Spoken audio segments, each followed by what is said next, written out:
ఇంకోటి సార్, మీ మీద తీవ్ర ఆరోపణలు చేసిన వ్యక్తి ఇప్పుడు మీ పార్టీలో జాయిన్ అయ్యాడు రీసెంట్గా, పోతిన మహేష్. దీన్ని ఎలా చూస్తాం? సార్, ఒకటి తప్పు తెలుసుకున్నాడు.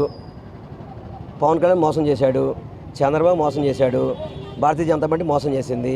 బీసీలకి సీట్ ఇస్తామని చెప్పి బీసీలు ఇవ్వకుండా అక్కడ వేరే వాళ్ళ సొంత సమాజ వర్గానికి ఇచ్చారు. అందుకని వచ్చి ఉంటాడు. తప్పు తెలుసుకున్నాడు కదా, తప్పు తెలుసుకోబట్టే ఇక్కడ రావడం జరిగింది. గతంలో మేము అదే చెప్పాం, నువ్వు తప్పు చేస్తున్నావు అని చెప్పని. అది రైట్ అనుకున్నాడు. ఈరోజు అతనికి తప్పు తెలుసుకున్నాడు, తప్పు దిద్దుకోవడానికి వచ్చాడు. తప్పేముంది దాంట్లో? కలిసి పనిచేస్తారు. సరే, ఒకటి మా ముఖ్యమంత్రి గారు ఆయన ఏం తీసుకుంటే ఆ నిర్ణయాన్ని కట్టుబడి ఉంటాం. మా ముఖ్యమంత్రి గారు ఎవరితో కలిసి పనిచేయమంటే వాళ్ళతో పనిచేయడమే మా లక్ష్యం అంతే. ఇప్పుడు వాలంటీర్ల విషయం మీ అందరికీ కూడా తెలుసు. గతంలో వాలంటీర్ల గురించి అతను ఏం మాట్లాడాడు, పవన్ కళ్యాణ్ ఏం మాట్లాడాడు, నారా లోకేష్ ఏం మాట్లాడాడు మీ అందరికీ తెలుసు.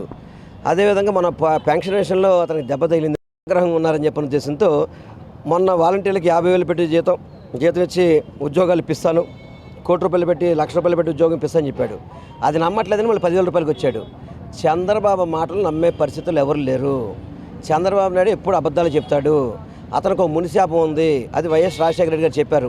చంద్రబాబు నిజం మాట్లాడితే కనుక అతను తల 1000 ముక్కలు అయిపోతుందని చెప్పి మునిశాపం ఉంది. అందుకని ఏ రోజు నిజం మాట్లాడే అతను అటువంటి వ్యక్తుల గురించి ఈరోజు వాలంటీర్లు కాదు కదా, ఎవరూ వినే పరిస్థితి లేదు. నువ్వు వాలంటీర్లకి నిలువెత్తు బంగారం పోసిన నీ మాట నమ్మరని మాత్రం మేము అందరికీ చెప్తున్నాం. అంటే కూటమి 120 సీట్లు పైగా కూడా సాధిస్తుందని కూడా ప్రకటిస్తున్న పరిస్థితి మీరు ఎలా చూస్తాను? అంటే నాకు తెలిసి అతను ఎన్డీఏ కూటమి అంటే ఇది దేశవ్యాప్తంగా అనుకుంటున్నాడేమో. పాప మోడీ గారి క్రేజ్ తగ్గించుకున్నాడు అతను.